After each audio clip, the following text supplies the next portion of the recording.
Welcome back to the T6 podcast, where we take a little time each week to get to know the incredible members of the Tremont and Sixth Ward. I'm your host, Chris Campbell, and I'm grateful you're here. This podcast is all about stories, real ones, the kind that help us see each other a little more clearly and feel a little more connected as a Ward family. So settle in, relax, and enjoy this conversation. Good evening, everyone. This is the T6 podcast. Today we have a special guest with us, Nathan Jolley. Nathan, how are you doing today? Pretty good. How are you doing? Good.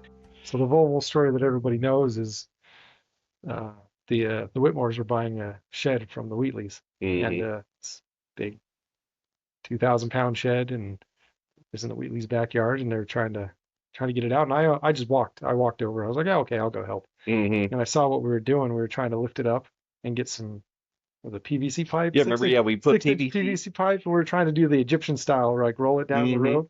We're going to roll it for like 2.5 blocks, 2.5 streets up. And I said, wow, I think we could do better than this. I'm like, I've got a little trailer, and my trailer's like, it's just maybe 1.5 feet off the ground. It's a little snowmobile trailer. Yeah, and you did do better. Yeah. That was like, I mean, the whole thing was crazy, right? Because I remember Brother Whitmore calling me up, and he's like, hey, can you help me move a shed later on today? And I was like, help you move a shed? Oh, okay. It was like, I was thinking like one of those like cheap Lifetime plastic things, and we just got to tear it down a little bit and we'll move it. And then, when we got to the Wheatley home, I'm like, oh, this is a legit shed. Like, this is like a mini house we got to move. And even I was like, no way. There's no way we're going to be able to move this shed. We're going to have to tear this down. There is no way we're going to move any of this. You see, Brother Whitmore, we're pushing this baby. And, thankfully we had Phil there, who's a physics teacher. He's like, oh, yeah, we just need to lift this up and we can put the pipes in and it should start rolling. And we start rolling it, and it ended up being kind of crazy that way. But I just remember you pulling up with the Volvo. I'm like, there's no way we're going to do this. And then that's when everyone in the neighborhood and anyone driving by stopped to watch.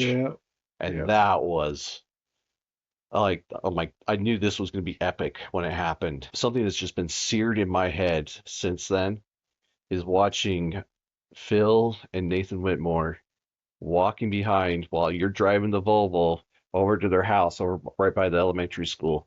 And it's just like seared in my brain. And maybe it's because I have a picture of it, but it's like seared in there. It's a core memory.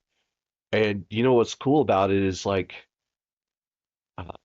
you could do hard things. Yeah, we did that. we did that. We figured it out. We figured it out. We just tried a couple things, tried a couple more things. Right. It's insane. I couldn't believe we did it. And then I was like, that's the Whitmore 101. They do things that work. Yeah. I can't believe it. They just do it. And I need to get them on here because they got some amazing stories, because when they had their last child and they're up in lava and having to drive the snow thing and holding a baby and a flashlight in one hand and get into their cabin, I was like, that's not for real. And then when you actually go up there and you're like, no, that was a for real story. Yeah, they broke down. They had to walk in. Yeah, it was a long way. Yeah, it was a really amazing story, and that's like my first impression of the Whitmores. I remember the first time we went up there. He's like, "Oh yeah, we broke down right here. It was a while. It was a ways away. Yeah, with snow. Yeah, and with a bunch of kids, little kids, smaller than what they are now. Yeah, that's like almost 5 years now. So. Anyway, Nathan, tell us where you're from. I was born in Salt Lake City, Rose Park. Oh, really? If you know anything about Salt Lake City, we lived there until I was about 8 years old, and then one too many drive-by shootings down the street, so we moved to Brigham City. I'm the second of 6 children. I have an older sister, a brother just younger than me, and 3 younger sisters. 6 of us all together. So you went to Box Elder? I went to Box Elder for 3 years. So does it burn your soul being up No. So we moved when I was the summer between my junior and senior year, we moved to Germany. My dad works for the DISA, Department of Mm, Information Systems Agency, part of the Department of Defense, and he took a job in Germany, in Stuttgart. There's a joint base there, uh, communications base. Excuse me. And so I wasn't gonna go. I was like, I'm not going. I'm staying my senior year. I'm not going anywhere. mm-hmm, And so my parents were good about it. We had to, at the time, you had to be living with your parent or guardian to go to public school. So we got all the paperwork ready to uh, transfer guardianship to my friend's parents for 4 months until I turned 18, and I was going to live with them. And we got down to it. I was helping pack up the house and give things away. We gave away like 80% of our stuff. My mom didn't want to ship it over. mm-hmm. But I and then I went to my friend's house and I started cleaning out a room in the basement, and it was kind of filthy. They kind of abandoned the basement. No one had really lived there, uh, and I sat there cleaning through the filth, and I was just like, I can't do this. I can't. So I drove home and I told my mom, I'm like, okay, I'm going. And she's like, are you serious? Yeah, so You you ended serious? up So there, huh? within 2 weeks, we got all the paperwork ready, all organized, so I could go. And then I took my mom's ticket, and which turned out, it worked out because we had a family dog at the time, but the dog, she had a rabies shot, but she had to have her shot within 30 days, Oh, okay. or within 30 days of leaving, but not. She had to have the shot and then wait 30 days, but she had to have it within like 6 months, and it was outside the time frame. So my mother actually, she stayed here for another month, and my brother, my so I was 17, my brother just turned 16, and then my 12-year-old sister, or 10-year-old sister, 10, she was 10. Uh, my mom dropped us off at the airport and put us on a flight to Chicago, and my aunt and uncle lived in England at the time. They were on that flight, so we got to Chicago O'Hare, and they helped us find our terminal in Chicago, and then they said goodbye, and Mm. they were on another flight over the pond, and then we had a red eye flight to Frankfurt, and we had to get through customs and catch our flight to Stuttgart from Frankfurt. Um, Which isn't really and that far, yeah, but not really that far, when you're but we were 18, 16, we were and sick. Yeah, 10. yeah, oh, yeah. And I'd flown twice before, and Hmm. the others hadn't flown at all. And we didn't speak German. Uh, we missed our flight. We missed our connecting flight. It took us. We had 45 minutes in between the flight, and it took us an hour and a half to get through customs. Yeah. Um, we learned about German elbows. There's no queues like in England. Hmm. But and we had one. My dad had come back. He'd gone over there um, ahead of us. For He'd been there for about 8 months, but he'd come home in the middle of it, and he brought some euros with him. So we gave us each a couple euro coins. So we had a euro coins. We and a phone number. So we put in the we were trying to figure out the pay phone. We couldn't figure it out because we couldn't Hmm. read anything. And so someone someone stopped and said something to us and held out his hands. So we handed him the money, and he dialed it for us. And we called our dad, like, "Hey, Dad, we missed our flight." He's like, "Okay, we'll just go to the nearest desk, and they'll get you on another one. We'll Yeah. see you. We'll see you whenever you get there." And then we were out of money, so and we didn't. I think I had like $43 in my pocket, and that was it. So we had our carry-ons, and we That's got that's a crazy story yeah, though. Like, we finally got there, and my dad didn't recognize us. My two of my sisters, my two of my sisters had flown over a couple months earlier, and my dad didn't recognize us. My brother and I had grown our hair out. hmm We were wildly unkempt. I was wearing I was wearing moccasins that I'd made. hmm Uh, he didn't recognize us, so they had to point us out. And uh, yeah, so I spent my senior year in Germany at a American school on the hmm military base, Patch American High School in Stuttgart, Germany. My graduating class started out at 64 and ended at 59. Oh, okay. With your People just leaving. 59, yeah, a couple people got sent to Dugway Proving Grounds. There's a juvenile detention center Mm. there. So, and one girl married a soldier and got they PCS'd out, and yeah, it was interesting. It was an interesting time. Interesting. You got to follow the We rules when you're over there. we had some European adventures, so, and Yeah. that was pretty fun. Yeah, so that was I grew up. I came back here for 2 semesters at Utah State, Hmm. studying computer science, and then I went back to Germany for a few months before I left on my mission to England. So it wasn't too far of a jump. Yeah, that's Uh, so how would you say like living in Germany prepared you to go to your mission in England? well, Or did it? I don't know if I guess it did a little bit because I we got to experience just very different culture, Hmm. and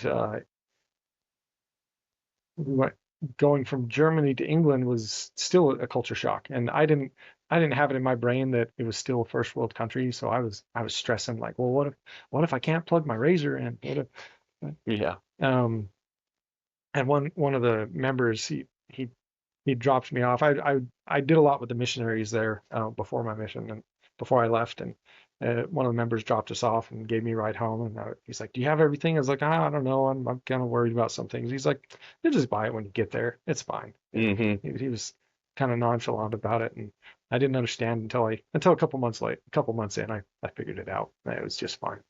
Um, Culture shock wasn't so bad, I guess. It wasn't as bad. But they didn't give us any language training, and we speak a different English. English. Yeah, it's a different language. I spent the MTC was okay because there's a lot of mix of.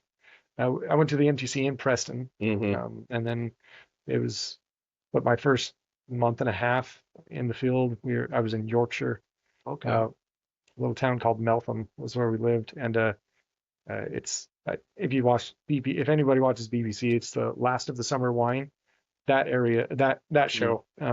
Well, if you want to look it up, that's the accent. Those old guys, that's the accent, and they filmed it in my town. The Last of the Summer Wine. One of the main streets was the street over from where we live. Okay. And there's a mailbox in the middle of a field, like a post box in the middle of a field, and Hmm. I've seen it.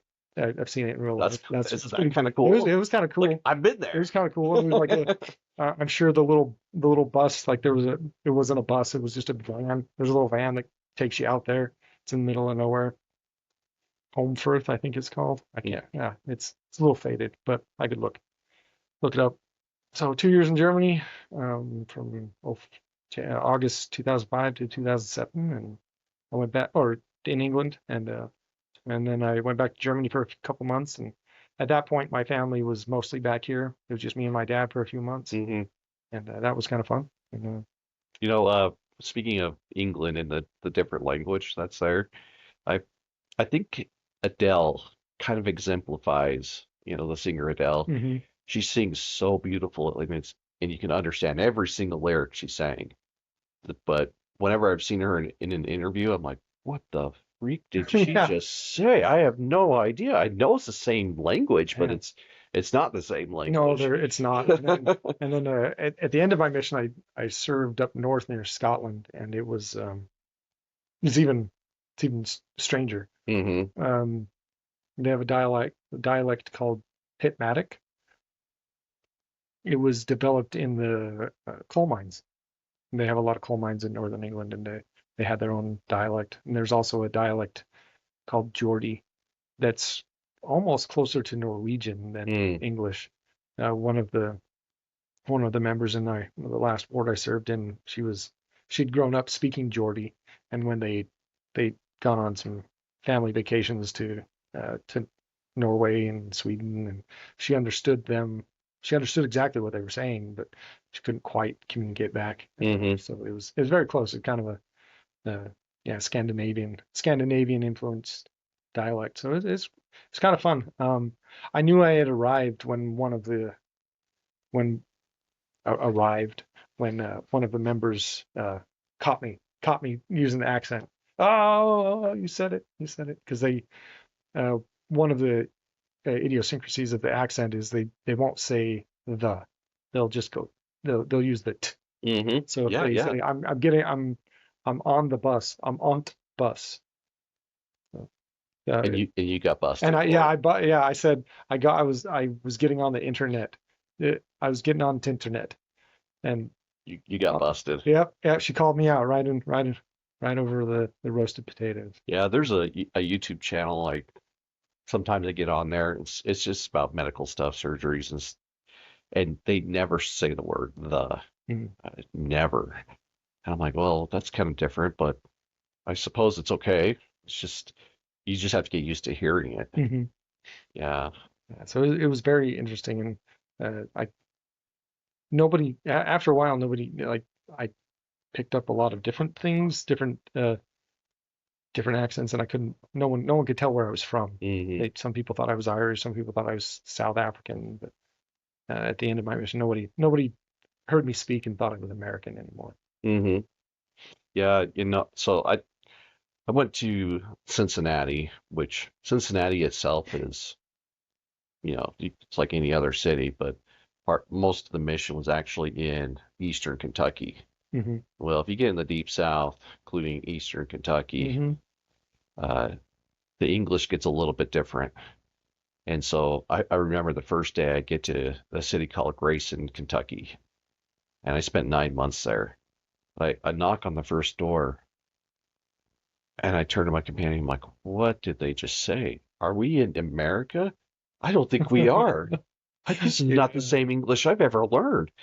But it turns out like because a lot of the people there don't have teeth, they they speak like they don't have teeth. And so I don't know, They learn how to speak. they Yeah. speak that way, and then anyone else that has teeth starts speaking like that, and then so let's say like for example holler, they'll say holler, but it's really hollow because they Mm. have no teeth. Holler, Oh, okay. it's That's kind of how it how is. it works there. Yeah, it's a similar experience. hmm Yeah, I would say that would be a similar experience. The Deep South, going to where somewhere in England where they have a really strong broad accent. hmm Is like that's the term they use for it, where the broad accent is. Yeah, it'd It be took me like several weeks to finally go, oh, I know what you're saying now. I guess I really do need the gift of tongues out here. yeah, yeah, Yeah. yeah. Yeah, and also like kind of like with Germany, I've been to Frankfurt before, and I remember, and I took 6.5 years, so 3 years in Mhm. junior high, 3 years in high school, and then a half a semester in college, and it was like one of the higher level college classes just so I can get a bunch of credits for free. And I get over to Germany, and I'm like, this isn't Germany. This isn't the same German I learned. Mhm. Yeah. And I mean, they have their various dialects. How I hear it is completely different than what I hear it here in the U.S. And so I learned a valuable lesson. By the time I left, I was like, I think I understand what you're saying, so I can have a decent conversation. But Mhm. it took a couple weeks to go. I got you. Okay, I don't got you. Just sprechen English bitte. Yeah. Yeah.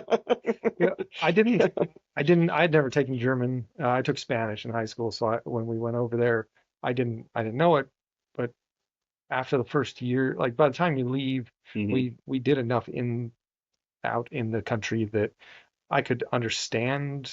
I couldn't understand every word, but I could understand most of what somebody was saying. hmm I couldn't respond back with anything, any sort of like even a 2-year-old vocabulary, hmm but um, and apparently we looked German because every time we were trying to catch a train home, someone would come up to us on the platform. Me and my brother, someone would come up to us and try and get directions or ask us for something, and we're like, oh, Yeah, that happened to me I a don't couple of know. times, and I'd be like, Ich weiß nicht, über da, meaning I don't know over there.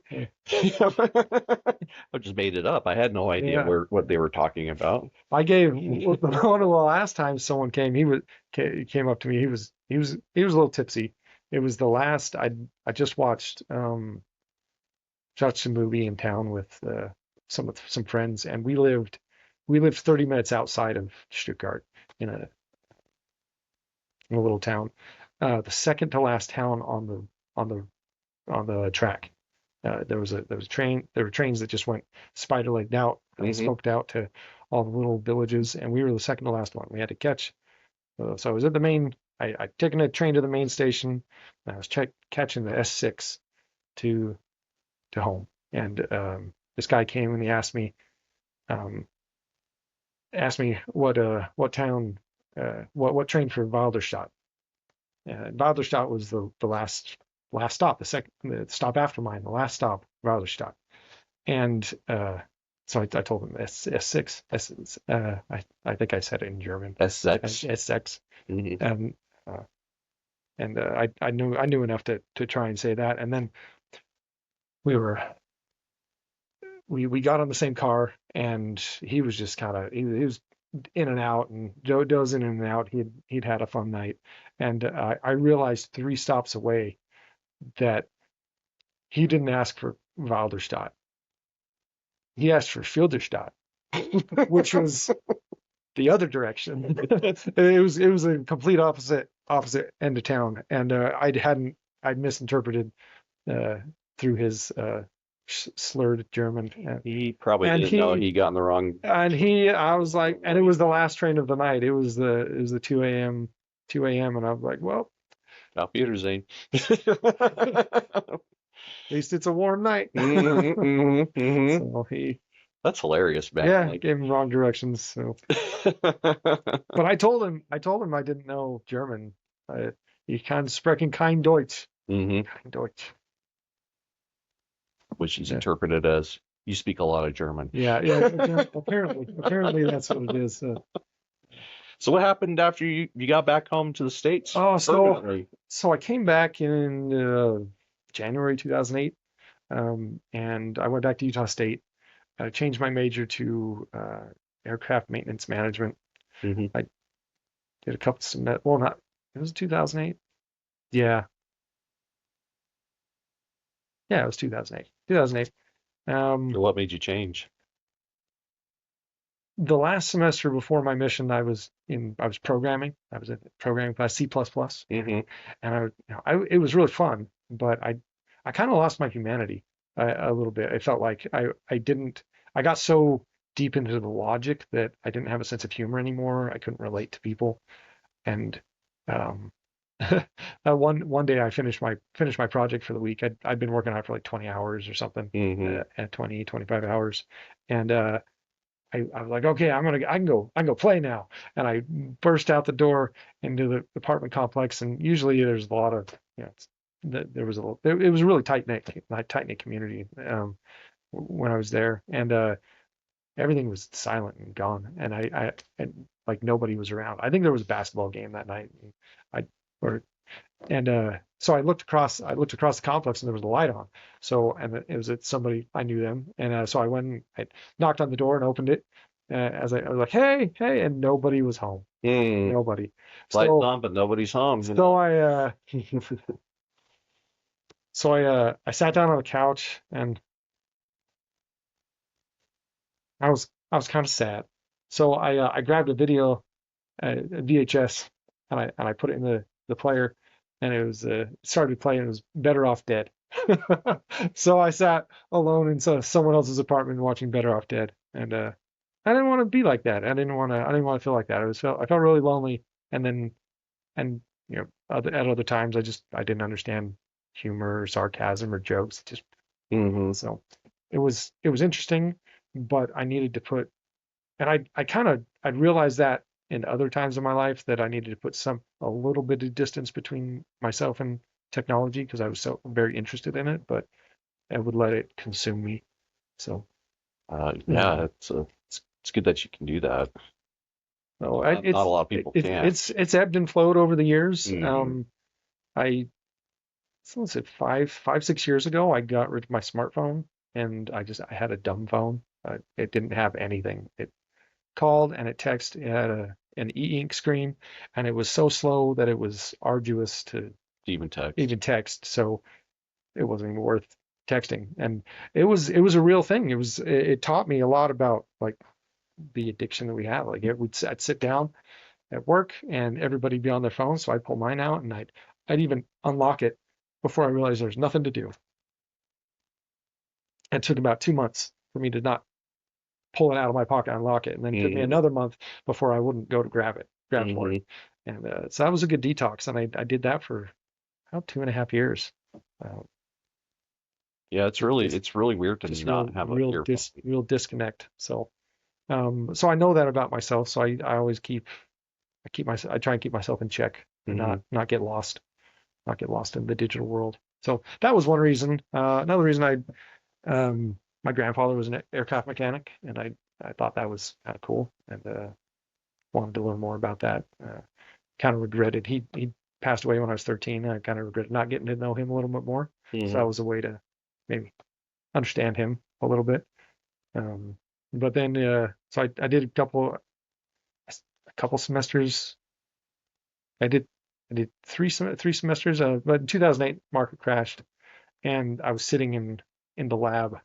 We had long lab hours. We had to put in a lot of shop time, and decided I gotta do something different. I gotta figure out something else. I can't be doing this. I was taking out student loans and getting into debt for it all, and I'm like, if the economy is gonna be like this, I You're can't gonna be be toast. I can't be Yeah. participating in it at this level. So so I started looking for some things, and I ended up joining the reserve, the Air Force Reserve. I was actually in a German class when they called me. I decided to actually learn German after I wasn't going back to Germany. Yeah. And after you already been there.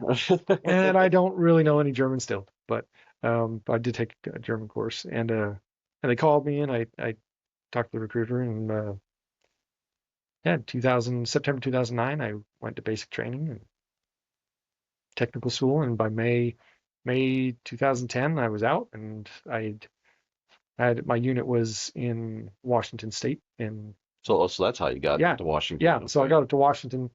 I got I My recruiter slapped me when I came back. She was this tiny little woman, and I went and took the test. I did my physical and took the ASVAB and got back with my scores. And she pulled them up, and she kind of hit me because I beat her because I got a better score for her, and she handed me and this other guy books, and because it wasn't all digital yet, and she said you can have any. Here's a printout of all the jobs I have, and here's the book with the description of it. Go outside and decide what you want to do. You guys can do anything I have. And if you want to, there are some jobs up in Washington. We'll fly you up there, and every weekend, all the week on the weekends that you work, um, and so that was what I did. I was an avionics technician for heavy aircraft, Hmm. and I worked at McCord Field, and they offered at the time they offered a year of on the job training, active duty on the job training. Oh So wow, that's I was like, oh, well, I'm signing up for that because I'm going to get my maintenance management degree, aviation maintenance management degree. I'm going to add the avionics into it. I had a whole plan, right? And so I figured it all out. I went up there for a week, and uh, I did my weekend and my annual tour, my 2 weeks of annual tour, and then I came back home and started and wrapped up my stuff and drove back up there and was there for a year. And that's where I met Emily. We met at the singles branch. oh really? Yeah, singles ward worked for us. Yeah, so Those singles it were worked. woo. Yeah, We were a blind date, so those work too. yeah. My sister and her husband were a blind date. Hmm. Yeah, so we met at the singles branch. She had recently moved. I think a few months earlier, she had moved back to the area. She'd been gone from the area for a while. Her family lived there, and I missed church the first week. I just rolled into town. I didn't, and then um, yeah, yeah. So Like eyes connected, asked her out right away, or how did that so go? actually, it was the third. We met the third week I was in the state. Um, First week I missed church. The second week I went to church. I met the branch president. Met a couple people. I didn't really remember anything, and then got my records transferred. They pulled my records in real. Got my info. Pulled my records in, and then the the third week, that Saturday night, about 8 p.m., I get a call from the stake executive secretary. Hey, can you come meet with the stake president Sunday morning before your meetings? Okay. Yeah, yeah. Where? Oh, at the Steak Center, of course. Yeah, where is that?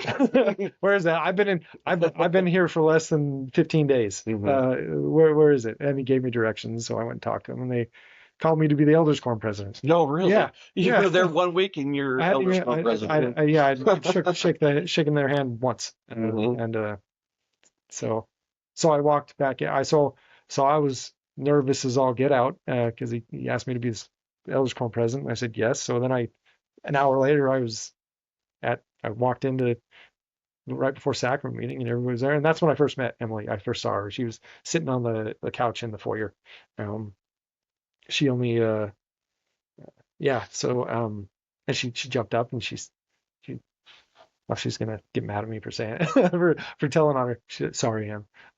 She jumped up and said, "Yeah, hi, my name's Emily, but I go by Molly. But people know me as Molly, but my name's really Emily, Mm. 'cause and she'll have to tell you about all that. But that was how we first met. And then she likes to make fun of me because the next day at family home evening in the church parking lot, I reintroduced myself to her. So uh, yeah, that was. That's But just nervous. yeah, I Uh, was trying to learn everybody, and yeah, so we met. I was still dating somebody here. We were trying to do a long distance relationship at the time. And that didn't last too long. It lasted a couple months, maybe 3, 4 months, it's hard to three, maintain. 4 months, and then I was more into it than she was, so I broke it off. Hmm. And and then and I wasn't. Everybody knew. Everybody was real supportive up there because it was back when cell phone minutes were free after a certain time at night, and Oh yeah. so and I didn't have so we would talk after 9 p.m. Mountain Time. So so I would go and do things. Our branch was really active. There were activities every night. There was something to do every night. So but everybody knew that at 8 o'clock. So we were sent Pacific time. So everybody knew at 8 o'clock I was gonna go talk. So Hmm. like I remember one time we went to Applebee's or something and we sat down and ordered and it was taking a while and food was there were like 30 of us or something. So food was taking a long time and 8 o'clock came around, so I excused myself from I went and stood outside and someone came outside and got my debit card from me and took it in and paid for my food and then come and gave it back to and then came and gave me my food and it was my home. So Mm. everybody's real supportive, and That's cool. so I That's didn't. really cool. Yeah, it was super cool, and but so I broke up with her, and I didn't really broadcast it, so it was about 2 weeks before people started to find out. Uh, in I think it was ward council. They're going around asking. We're we're in ward council, and branch president's like, "Oh, how's your girlfriend doing?" I'm like, "Well, I don't have one anymore." Oh, all the oohs, Hmm. and then so that was the cat was out of the bag. So within a week of that, I think it was like a week later, we had a like a Nerf war at the church or something. And I got in my car to leave, and one of our uh, mutual friends between Emily and I, Joe, he was talking to me and he was asking how things were going. Oh, yeah, I'm not dating anybody right now. And as we were talking, he was kept talking to me. We talked for about 15 minutes. As he was talking to me, he pulled out his phone and he started texting Emily. He said, "Hey, you should ask Nate out." Yeah, yeah. Yeah. Oh, I can't. He has a girlfriend. No, I'm talking to him right now. He doesn't have a girlfriend. They've been broken up for 2 weeks. You can totally ask him out. And she texted me before I left the parking lot. He left and I got a phone call. I was talking to somebody, and then she texted me, and yeah, we went out and date, and then kept dating, Then got married. and got married. Yeah, It's amazing. yeah, it's cool. That's awesome. It's pretty cool. Yeah, and really just because you made a decision like back in college, I don't want to do this anymore. I got to do something different. And Yeah, so you know, a lot of things were going right. Like I had a good job. I was enjoying school. Um I had a good group of people around me. I had good friends. Like there was no bigger reason to make a life change. I felt like there just needed to be a yeah, change. And that was really, I mean, the economy was one of the things, but it was really, I just felt like there needed to be a change. And um, and I remember um, there were a lot of things that kind of prepared me. Like looking back, I did journal a little bit while during that times. I've been terrible about it since, but I during that time right before we met, I was journaling a little bit, Hmm. and well, I could look back at my journal and I could see like some things that were um, where I was being prepared to yeah to meet Emily and marry and for us to get married, and she was kind of recording some things at the same time, and they kind of correlated. Like there were a lot of things the January before we met that really line up in our personal records Hmm. in our journals. It's kind of crazy to look at. There's Um, very few and coincidences and when it's she supposed to and happen. she showed up a couple months in the area a couple months before I did, and we were Hmm. both there at the same time. So Yeah, I mean, I can't tell you the number of times where my life is in chaos, and it's because I'm not where I'm supposed to be. yeah, um, And it's not like chaos in the sense it's like bad. It's just things are just not working out the way it they just usually do. feels sluggish, and then you make a Yeah. decision, and it turns everything. You're like, oh, I feel the weight come off my shoulders. I feel lighter. I feel good. There's some Hmm. clarity. And that was yeah when I made the decision to join the reserve. That was just that was a good decision. Yeah. I never looked back. I remember like people around me were nervous about it, but I was You be I was nervous. I know what I'm doing here. and I didn't I wasn't even that conscious of it. I was like, no, I'm doing this. I know what I'm doing. There's something to be said about youthful pride. Yeah, youthful pride, youthful uh, um, Confidence. confidence, and Hmm. immortality, youthful immortality. I Hmm. remember calling my mom when I got to the Air Force Base and was doing the uh, sign-in paperwork. I had to uh, fill out the life insurance, and I said, "Hey, mom, I need everybody's social security numbers because if I die, then someone's got to get this money." But don't talk to me about that. Oh, Hmm. I don't want to think about that. Well, someone needs this. Someone, Well, hand the phone to someone that will tell yeah, me because yeah. I got to do it anyway. Just open the lockbox. Give me everybody's social security numbers. So Hmm. 'cause I need some beneficiaries. Hmm. Yeah, yeah. That was yeah. It was a real. There was no second guessing the decision. I mean, even when it was hard, there's no second guessing it. So how'd you land here in Tremont? Because we landed here about the same time as each Yeah, I think other. we got here a little bit before you You were a did. little bit Yeah. before. Hmm. So we got married and we lived in um, Stillicum, which is right outside of Lakewood, which is right outside of Tacoma, which Hmm. is south of Seattle, and had the first jail and the first school in Washington in Stillicum. And we lived there for 6 years, and we'd come down to we before we got engaged, we'd come down to so Emily could meet my family. Emily's family was up there, and so we came down here, and she kind of fell in love with it because it's family oriented. You know, Hmm. there were billboards that said, "Bring your kids, park, park, park, church, church, church, church, church, park, park, Hmm. park, park." All parks everywhere, churches everywhere, church buildings everywhere, and it said, "Bring your family, family friendly." And up in the Northwest, it's Oh, I leave your know kids it's. at home.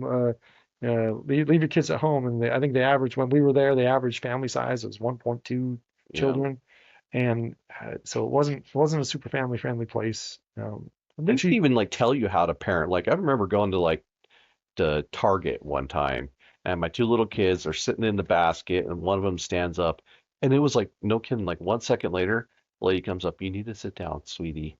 And I'm like, who are you? yeah, yeah, Like it's this exactly. is a nanny state. Yeah, it was different. It's a different life up there. Hmm. And I And I love it up there. It's beautiful. yeah, Everything is it's beautiful. beautiful for like those 3 weeks out of the summer where it wasn't drizzly rain. Hmm. Where it would just it would rain. You get like a little shower in the morning or the mid afternoon, and then it would just be the most beautiful sunsets. Hmm. Um, but I think Isaiah, when he was about 6, he drew a picture of his Emily of his grandparents' backyard, and he got all he got all the shrubs and the trees in the right places, and he put some white clouds in the sky and the sunshine with the rays, and he even shaded them with some orange and red, and then he took a gray crayon and just scribbled all over it, just covered the whole thing. Just oh well, at least he knows that the sun exists and there are clouds, and it was accurate. The shrubs were in the right places, and Mm-hmm. but it was kind of dreary. Um, and and we were struggling a little bit, and I had started looking for a job down here, and we went to we were just it was hard. It was like we were just talking, like you feel like your life's in chaos, and it's kind of it kind of like wading through sludge. And we went to a friend's house. A friend invited us over for dinner, um, and we went, and she just looks at us. She's like, "Why are you still here? Like, you don't want to be here. You've been talking about moving to Utah for Mm-hmm. for a couple of years. Like, just go." And we're like, "Oh, well, I'm looking for a job, trying to, I'm getting some feelers out." She's like, Right, "No." right, right. It's like, no, Sure. just go. Like her parents I'm sure they're not now. They're probably ancient if they exist anymore on the earth. Um, they were team drivers, the long Mm. haul team drivers. Her mom and dad, and she said, worst case scenario, you move down there, you can't find a job in the first 2 months, and then you walk into a company, say I want to drive truck, and they put you through school, and 6 weeks later For working. you're working, making 70, $80,000 a year. Like worst case scenario. I mean, that's pretty good worst case scenario. So Yeah, for real. we had already been saving up to move, so we had not enough money in our savings account, but we had there was a family reunion that we were going to come down to anyway. So called my parents and I said, "Hey, do you mind? So we're going to come down for this family reunion. Do you mind if we stay with you for maybe a month? Because we're going to bring all our stuff and we're just going to move." And so we did.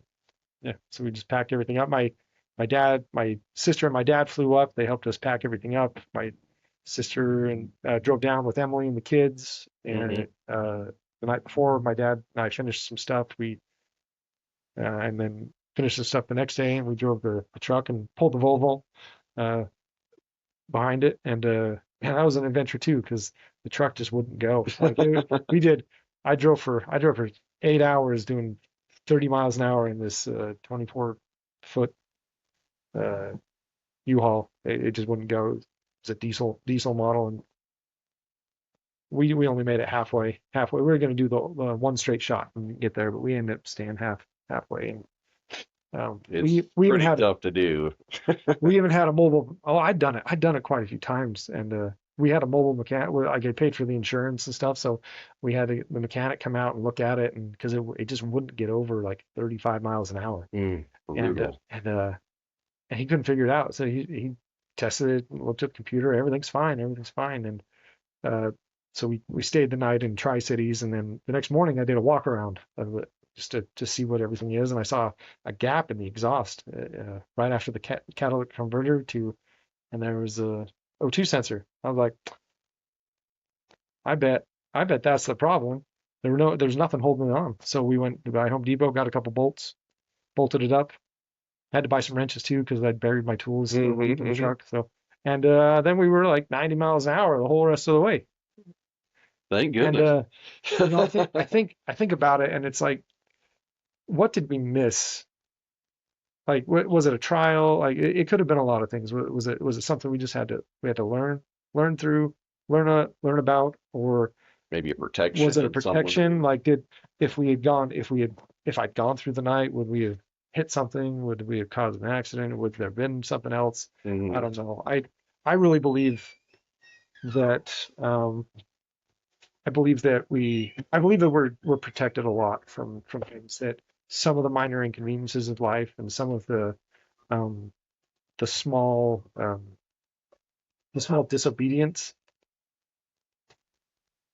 are actually there to save us. And I say small disobedience because I had an experience when I was 16 with driving. Um, I was we lived in Brigham City, and Mm-hmm. I think we went to a I went to a stake dance or a regional dance, and it was some friends, and then we ended up in Honeyville at at a friend's house, and we watched a movie, and I called my parents, said, "Oh, I'm going to stay later. I'm going to stay later," and they're like, "Okay, well after the movie, okay, it'll probably be about 1 a.m." Mm-hmm. That's fine. Just drive safe. And so at 1:30, I was out of my car. I was just about to get in, and we started talking some more. And we one of the girls said, "Well, if we're gonna just stand here and talk, why don't we go inside, back inside?" So we went back inside, and I didn't get home until like five 5 o'clock in the morning. My dad was laying on his recliner. He was in his where he used to read, and he was just asleep. And so I woke him up. I said, "Hey, it's 5:30. You you can punish me later. I'm gonna go get some sleep before church." And got up, and he didn't say a word. Went to church, and he didn't say a word. And a couple hours after we got back from church, he came and found me, and we talked about it. He said, "Hey, um, nothing's gonna happen. Like I'm not gonna. There's no punishment. There's no. I'm not. But you need to know why." Uh, he he said that. Uh, well, he asked me what happened. And I told him, it was about 1:30, 2 o'clock, and we were talking in the driveway, and we went back inside. And he said that he had been, he always waited up for us, or he was always there to make sure we got home, right? Mm-hmm. Just whether he fell asleep or not, he would be out out in the room where we'd come in the door. Um, and he said, I thought that was about the time that he said, I know it was like about 2 o'clock because I was dozing in my chair, and at 2 o'clock I woke up,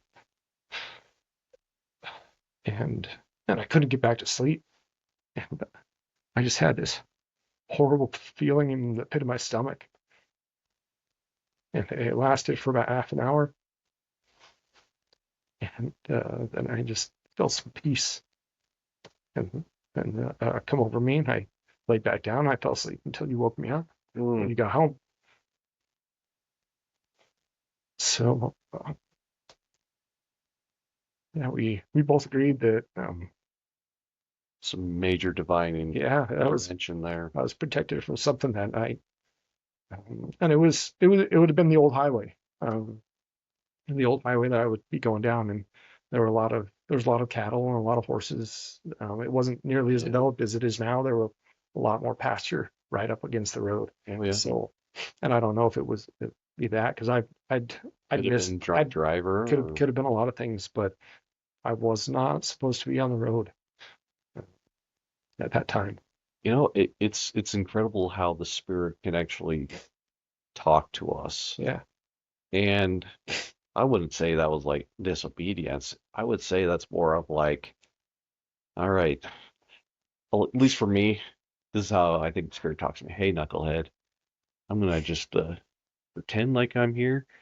You don't see me, but I'm gonna yeah, let you go. Just do this and this and this. And I kind of had a very similar situation, and with our tragedy here that happened. yeah, I haven't shared this with too many people, but my son and I know it was Sunday, forgive me for fishing, but I went fishing. We were over the Bear River, mm, and we didn't catch squat. But I remember distinctly about 8:30, I'm like, we got to go home. And that's kind of what I'm saying. Like the spirit's like, you knucklehead, you need to get home right now. yeah, And it was, I mean, I'm no kidding. Like just a few minutes later, um, I'm in the bathroom over here, and I hear the shotgun shots, but I thought it was fireworks. But hindsight, I've been like, man, God is like, He really is in the details. yeah, I mean, to the seconds, He knows exactly like when to push you, and just feel that overwhelming sense of like, you need to take care of this now. You need to go now, or you need to stay. Hmm. You don't even realize it, except for hindsight, Yeah. until you have that wonderful experience with your dad, who's just like, oh man, I have this pit in my stomach. Oh, I hope everything's okay, and then come home and he Hmm. has that joy. So I'm so Yeah. glad to thank you for sharing that. That's amazing. Yeah. So I kind of I try and pay attention to that if we get into we creatures of habit. So like Yeah. sometimes when you drive it home, I think I should probably take a different way home today. Like, okay, let's just try it. Oh, Let's, I, let's, I let's do try that it. all the time too. And I figure if the thought came in my head randomly, then it's then I need to whether follow. whether it was or it wasn't a prompting, I'm gonna I'll bank on that I'll make the yeah I'll take my chance. I'd rather take the chance. Yeah. After you have a couple experiences like that, and so I believe that there are a lot of times when we just don't know. We don't know when we're protected. We don't know when we're saved from something that Yeah. At could have least been. hindsight, we Mhm. sometimes know, And but it's I think rare. You're that's right. yeah. And I think it's a real blessing that we could have that moment together. And he really, he's like, don't make it a habit though. I'm This is a still your pass. dad. This is a one time pass because basically because God told us that this needed to happen. But Hmm. um, yeah, so I think that that experience moving down to driving the truck and having the car problems, it was so frustrating because we were taking a whole extra day. Well, were you traveling along the gorge or No, we up were coming higher? down 86 down to Either 84. way, all Seven. those highways and It, freeways over there are it's kind of intense. it's seven mountain passes. Hmm. I've driven it so many times because I was still in the reserve when we moved down here. So we moved down. We stayed with my parents for about 3 months. I got a job at Auto Leave, and then we found an apartment in Brigham, Hmm. and I was still going. I was still going up. I worked it out with my supervision up with the in the reserve that I'd do it once a quarter. So I'd go up for a week at a time, 3 times a year, and once a year I'd go for 3 weeks Hmm. to do my weekends all at once, and then my uh, 2 week annual tour. And so I drove it a lot, um, and I do it straight through. Hmm. Um, yeah, and I had it timed for local traffic. I had to leave here at like 2 a.m. so I'd miss the local traffic up there. And 'cause if I missed it by an hour, then I'd get stuck in it'd add 3 hours to my commute because of the gridlock on I-5. Hmm. But so I knew I could do it. And for some reason, it Just wasn't didn't supposed to happen. happen. Wasn't supposed to happen. I'd done it in I I've done it in snowstorms. I've done it in perfect summer days. I've done it at night. I love driving at night was the best. Hmm. But Yeah, we actually got stuck in the gorge, the Columbia River Gorge. oh yeah. We we uh we get to the very last exit that's until you get to there's a like a McDonald's and hotel like in the middle of nowhere, and then you got the Dalles Hmm. next. And we were in the middle of, I mean, it was beautiful, it was awesome scenery, but a train had derailed, and Oh, so we were all stuck. There was nowhere to go except for to go over the bridge where the McDonald's is, and then oh. head up to the Dalles. Well, it was us and 30 miles worth of vehicles stuck. So, Yeah. so it's it was pretty boring to say the least, and there's nowhere to go to the bathroom either. Hmm. Oh, there's that wide open space. Out of the wide open space, we finally get to the gas station, and they're like, "What do you want?" Just a bathroom, please. So, that's life's pretty interesting that way. What else do you want to So share? so the question was how do we get to Tree Mountain? So Oh, yes, we lived in yes. Brigham City. So we moved to Brigham City. That was how we got to Brigham City. And, let's see. By that time, Coraline was just under a year. She was about 10 months. 10 months when we moved. when we moved to Brigham, um, and we were there for 5 years, and then we got ready to buy a house, and Tremont was $80,000 less expensive for a lot more house. So, and we knew what we wanted. We talked about it for years. What we wanted. Hmm. We wanted a backyard. We wanted a garage. We wanted at least two community spaces, communal spaces in the house, like a living room, family room. We got three. That was a bonus. And Emily, I've never really had input in anywhere we've ever lived, and I'm totally good with that. Like that's like division of labor and Hmm. responsibilities.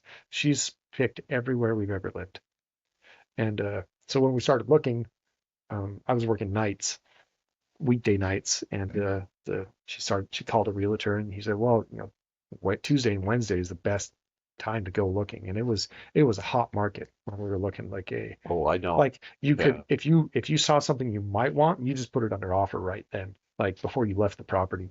So so he so she said, are you okay if I just go look at houses while you're asleep? Because I won't even stay up. Um, and I said, yeah. So I think it was a Tuesday. She went and looked at four houses, and our house was one of them. And it wasn't even on the market yet. It had been on the market, then it been pulled off the market, and it Mm. was it was just about to be relisted. And the realtor got a call. He's like, "Hey, this one's just going to go up. Let's go. It's right around the corner. Let's go look at it." So Got to do it. yeah, she took a bunch of pictures. Um, she talked to a couple of the neighbors, uh, and she I woke up and looked at the text messages on my phone. I saw a bunch of pictures of the house and the kids wander around, and she said, "This is our home. Found it." Hmm. Yeah, we were kind of the same way, except for I was the one because Nanette had went to Boise. Mm-hmm. I can't remember why she even went. Well, maybe it was because her grandparents were there, but uh, yeah, where I think it was Jim Thomas. He's like, "Hey, Chris, this house is going to go on for sale tomorrow, but do you want to come look at it today?" Mm-hmm. Mm-hmm. And I'm like, "Oh man, my wife isn't here. I've never bought something this expensive without her being." I went and I'm like, "Great price, great house, This is it. great neighborhood. Take a chance." And I told her, I mean, it's not like I would make a Mm-hmm. bad decision. If it was awful, I wouldn't Yeah, yeah. push for it. But uh, it was a very tight market Mm-hmm. back in that Yeah, day. yeah, because everything else we looked at was gone the next day. Oh yeah. So, so I'm really thankful for your neighbor Yeah. there. She was Jessie was the first person I actually met Oh, right. 'cause she was getting the house ready to sell. Mm. So yeah, That's really cool. yeah, yeah. I always finish off these interviews with one question, and that is, what do you hope people in our ward, what do you hope they glean from this conversation that we had today about you? I don't know, because I mean, I mumbled and cried at the pulpit before, so I guess everybody's seen that. Um, I really we all have stuff. We all have stuff we're going through, and it's hard to see it when we just see each other in church. So I'm really grateful that you're doing this. Hmm. Um, It's uh, not a problem. it's really cool. It's really cool that you got it going, and I hope other people will share. I guess that's what I hope. I hope they'll feel free to share. Because it's really cool to learn a little bit more about people, and to get a little glimpse. Hmm. I know some people are more open than others about different things in their lives, about struggles in their lives, and I guess that's one of the things that we probably really need. We need to get to a point where we can be a little more open about the hard things in life, because the culture is, oh, how's it going? Oh, I'm pretty good. How are you? Hmm. Pretty good. But I'm not. Like, say, oh, I'm just terrible. But Yeah. oh, and that, My What are standard what is, yeah, I'm what doing all right. what are you going to do about it? Hmm. Well, what is somebody going to do about it?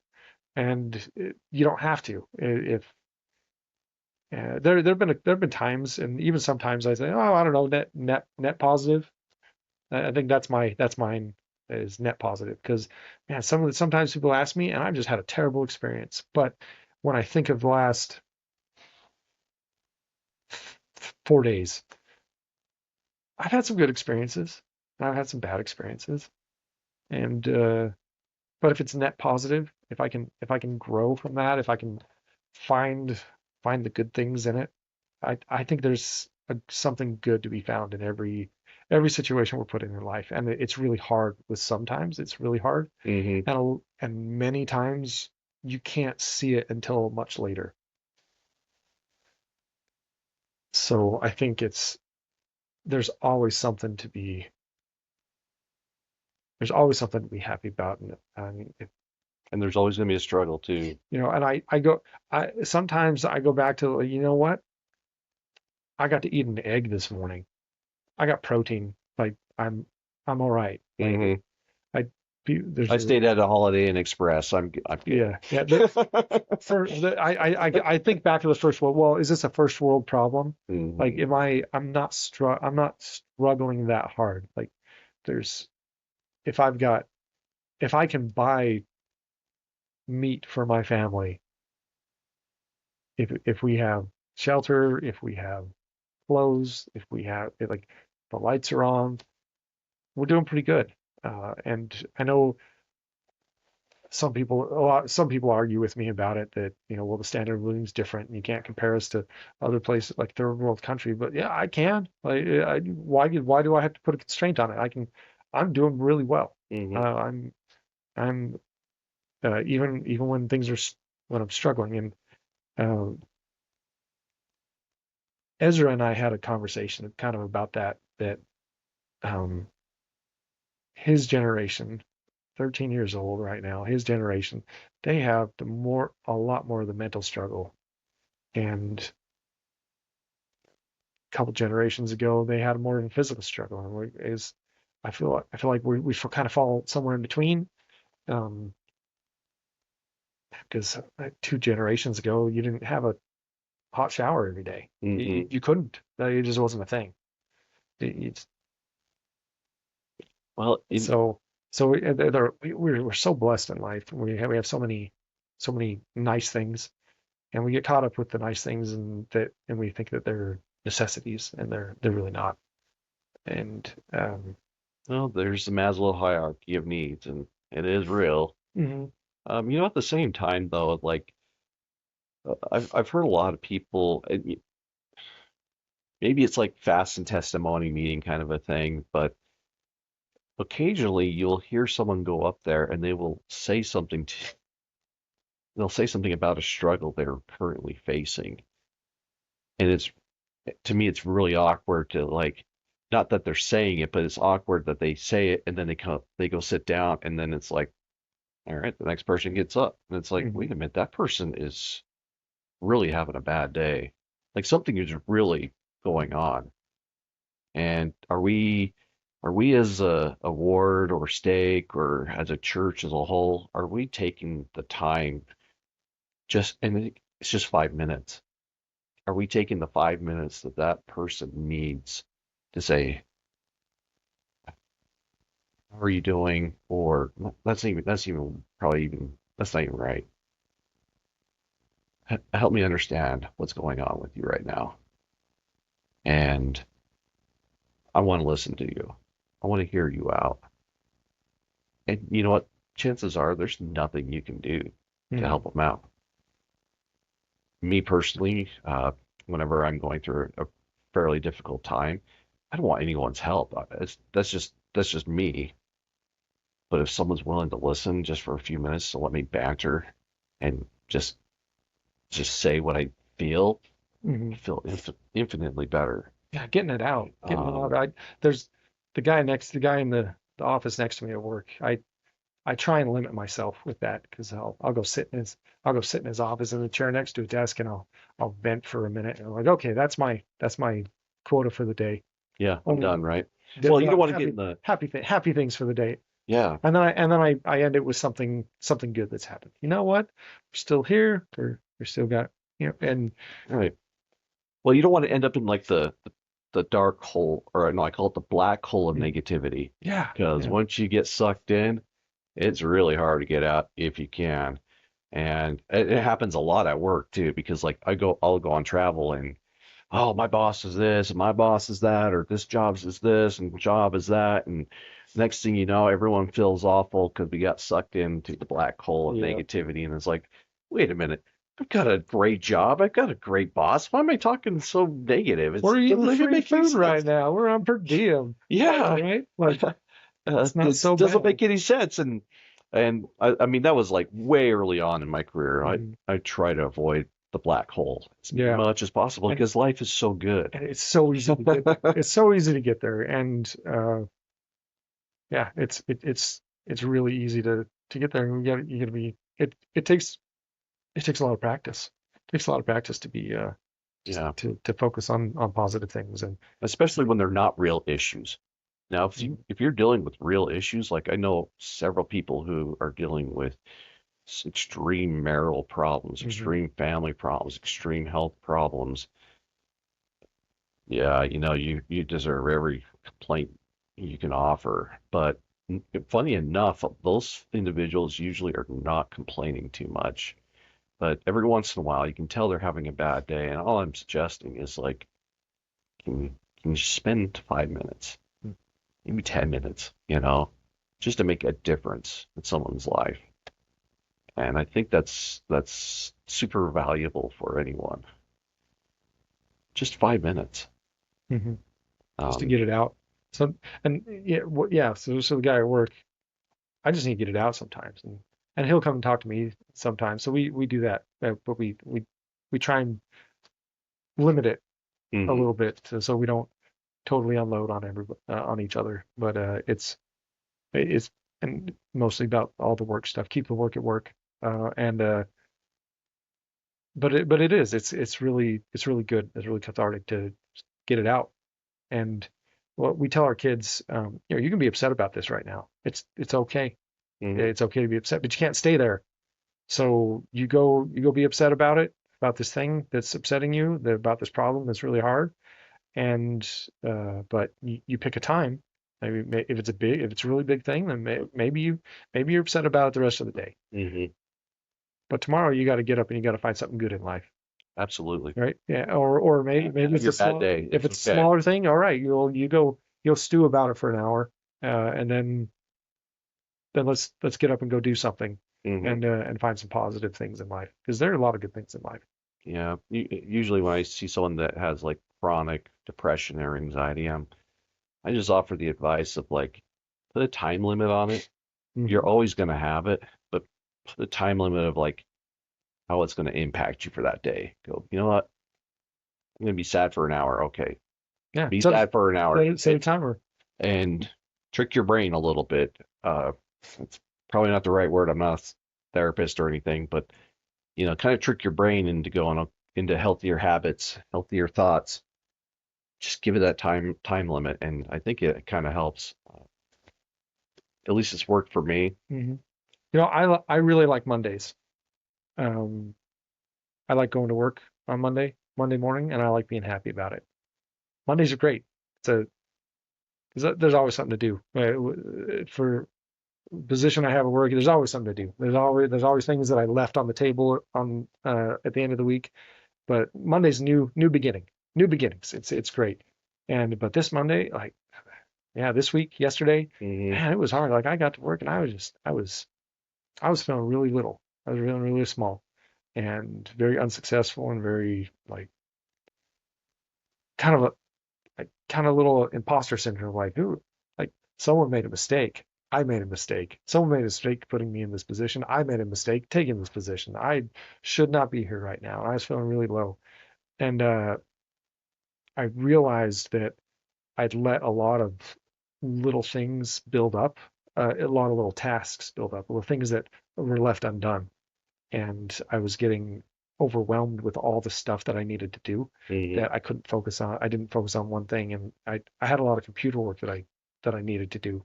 But I also had a lot of little errands to run. So I got up and um, I just started.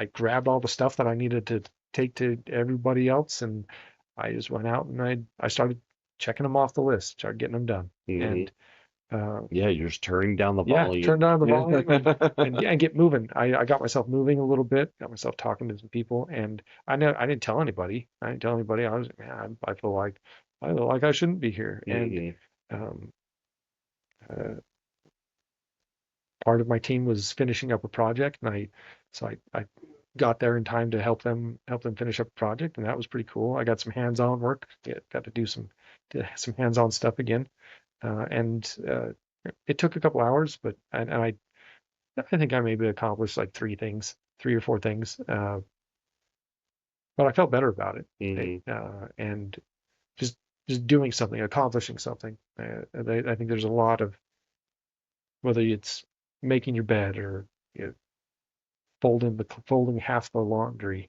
Mm-hmm. or just do something, right? I think Yeah. there's a lot of value in proving to yourself that you could do something when you're feeling really low. Uh, Yeah, take the win. So whatever it may be, we and then need and then wins. celebrate it. Like, yeah, Yeah. like, hey, you know what? I just did that. Yeah, go me. High five. Yeah. Like, there's a lot of value. I'm like, oh, doing a I fist usually bump. get some Yeah, like brisket mac at Jay Bryan's or something when I yeah, do something good. Like, yeah. Treat yourself with something. But I think there's a lot of value in just like in physically celebrating it. People, when you get something, yes, I did it. yeah. Yeah, and you feel the Yes. energy. And I test it. I experiment on my kids. Like, if you grab a baby's arms and you go, yay, they're happy. You Hmm. can like you Every can get time. every time you can get them out of you can pull them out of being scared or being sad. And fundamentally, we're the same beings. We've been battered by the world, so we're the same. The functions of our like the basic functions of our feelings, they get a little more complex, but deep down we're the same. We're like, yeah, Hmm. celebrate the wins. Hey, we did it. We Hmm. finished our I finished that meal. Yeah. Oh I yeah, did. I absolutely. didn't. I didn't overeat at that buffet. Yeah. I don't feel terrible. I did over you. Yeah. That's Whatever. Like, I didn't step in the dog poop in the yard. Yeah. I made it all the way through the yard. hmm That's So, awesome. something. You can celebrate all the little wins, You and should. You should. um, it takes some practice to start looking for them.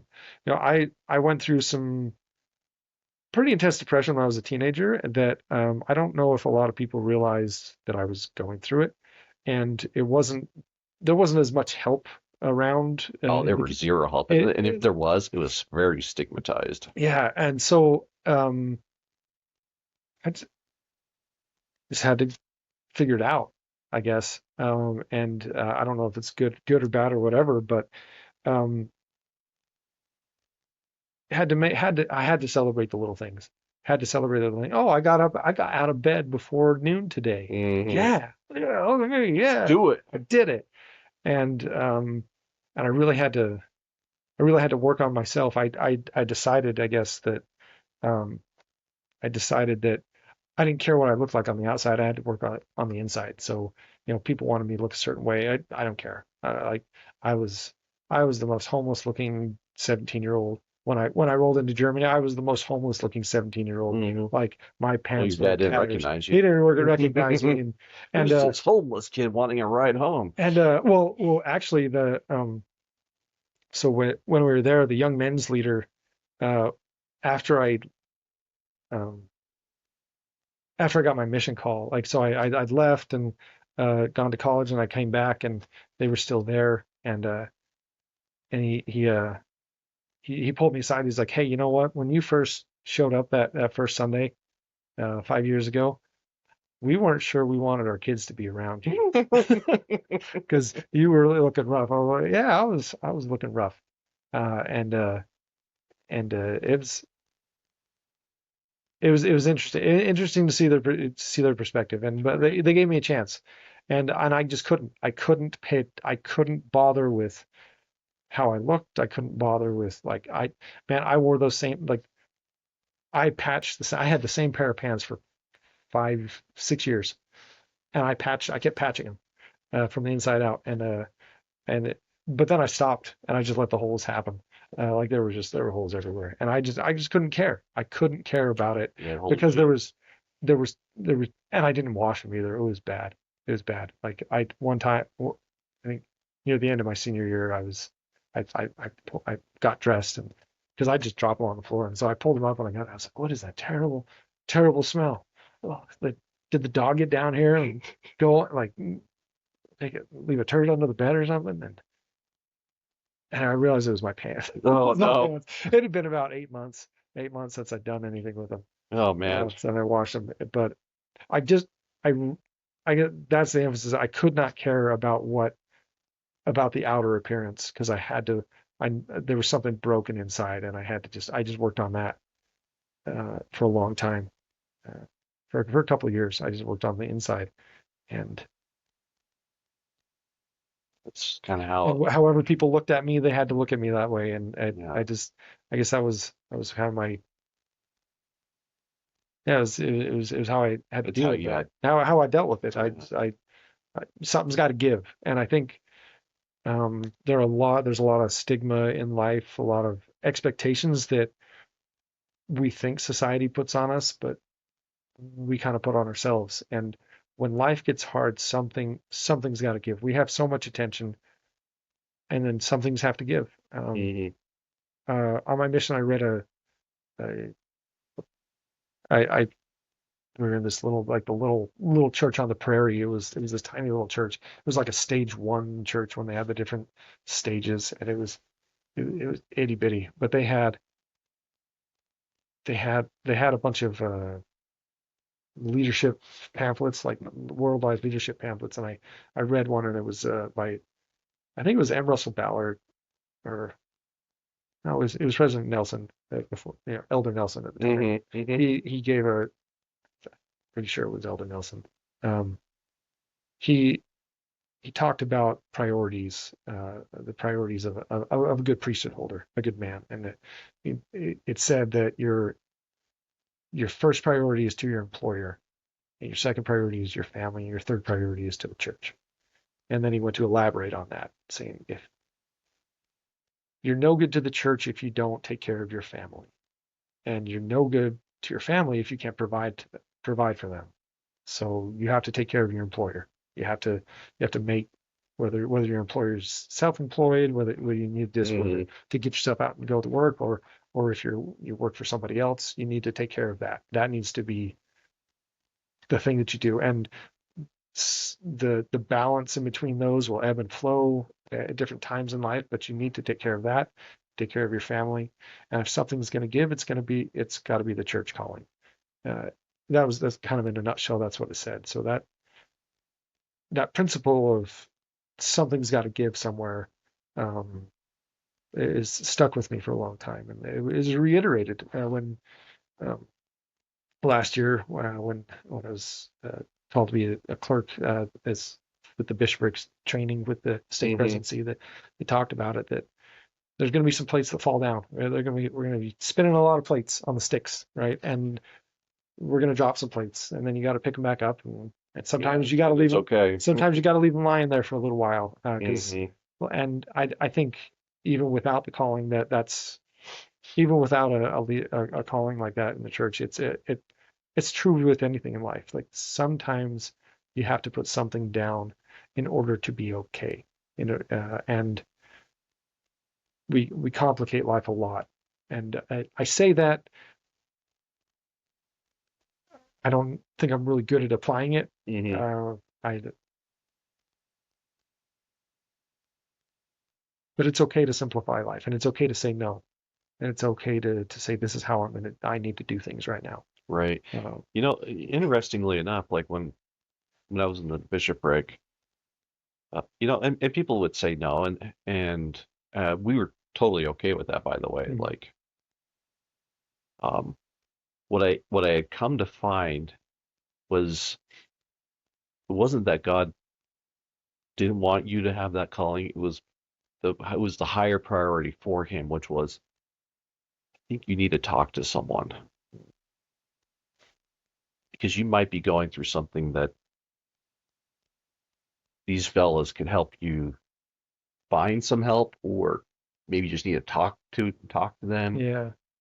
It wasn't. It was just more about you as an individual versus you needing to accept the calling or not accept the calling. The way to facilitate the conversation Yeah, it was and the get some help. And yeah. I always felt like maybe it's just because I'm a dense individual, but like when you feel like that inspiration, like this person needs to we need to talk to this person, or we're asking God, okay, well, who needs to be in this position? And you're like, oh, the first person in my head is this, probably is, and you kind of don't really get like that full confirmation, so you're like, oh, I'll have them come in. They come in and you start talking to them, and you start to find out like, yeah, this is not why you're here. It's not. It's Mhm. not for the calling. It's because you got some real challenges, and I want to help you out. And I think that's important to Yeah. understand for people. Like, there's more to it than just coming into the bishop's office and being asked to accept a calling. Yeah. Um,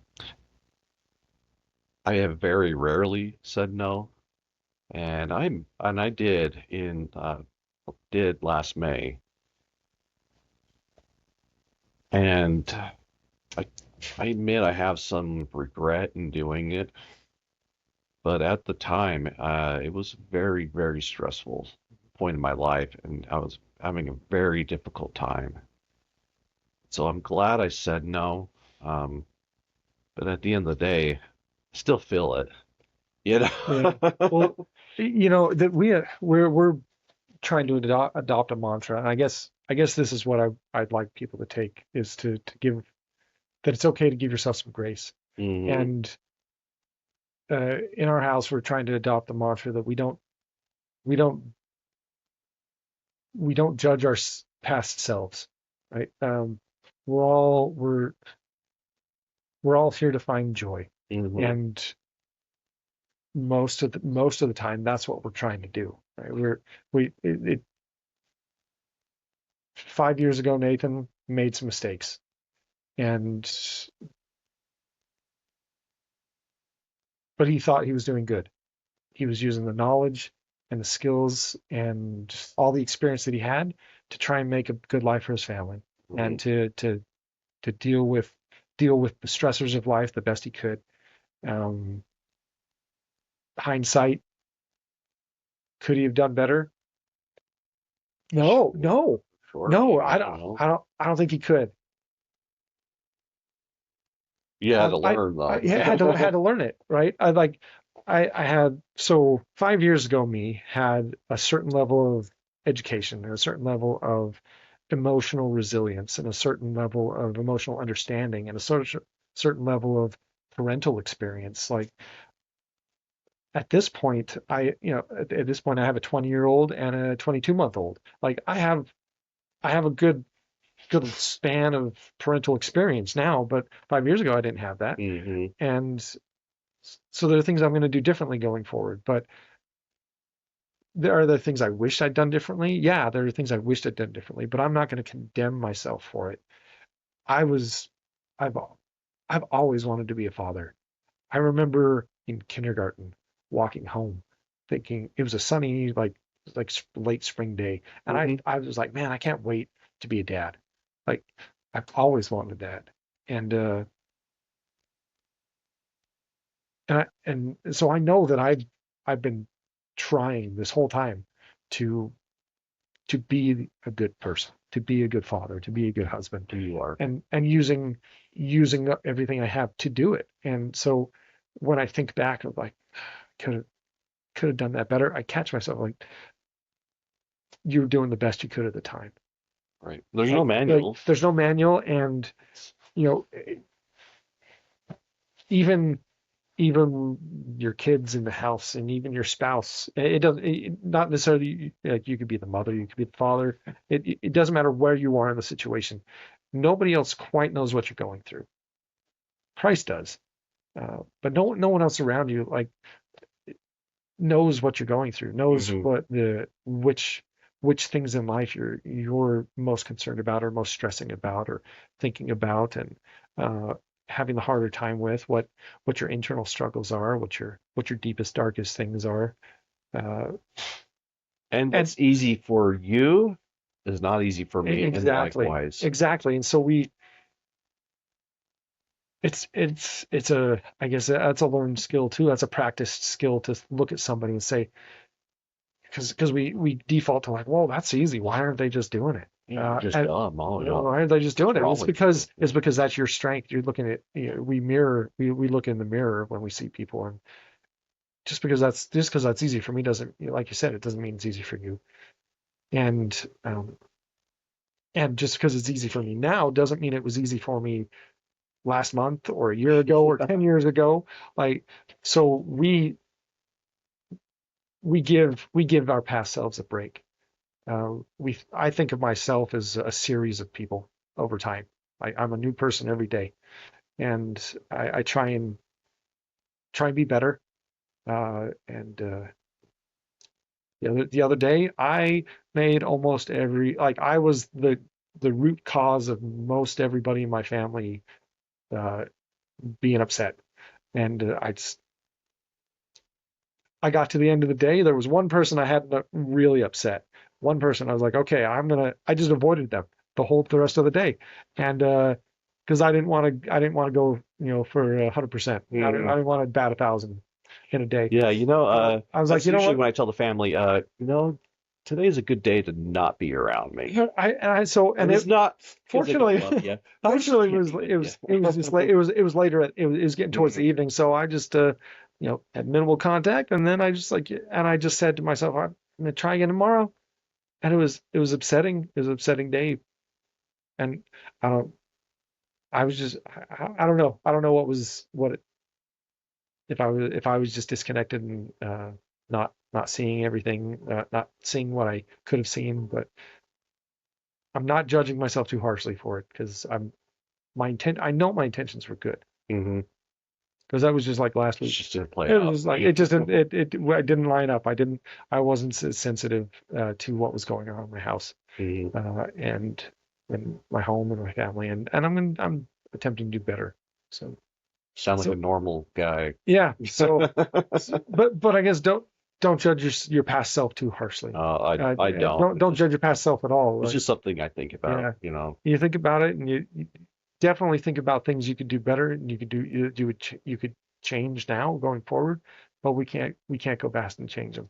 There's only one person who can go and remedy that, and we rely on him every day. Yeah, in every moment of my life, I need him for sure. Well, Nathan, thank you so much for this conversation today. Um, I really needed it, by the way. You're a great friend, great neighbor. Um, in fact, you were one of the first people when I went to church to actually help me out. Because when you go to church and you drop off the kids, everyone knows where the kids go, but then you're like, you want to go to Sunday school? And I guess they got tired of it. Yeah. Um, and you took me to Sunday school. I Oh, had did no I? idea where to go. You don't even remember I that. don't remember. You had those other Oh yeah, I had my glasses. But yeah, the work glasses on. yeah, It's still I've a looking nice. I've a fairly good memory on Yeah, yeah. the dumb things in life. I don't know why, but thank you so much and Oh, you're welcome. appreciate it. Thanks for doing this. So anyway, thank you everyone for watching today's episode. Uh, please come up to Nathan and get to know him a little bit more, like how I've been able to, and you'll find a good friend and a good neighbor. Anyway, Yeah. thank you so much. See you guys. Thank you for watching this interview today. Our ward has amazing people. Please be sure to subscribe to this channel and show some love to our guests by liking and commenting on the video. Thank you.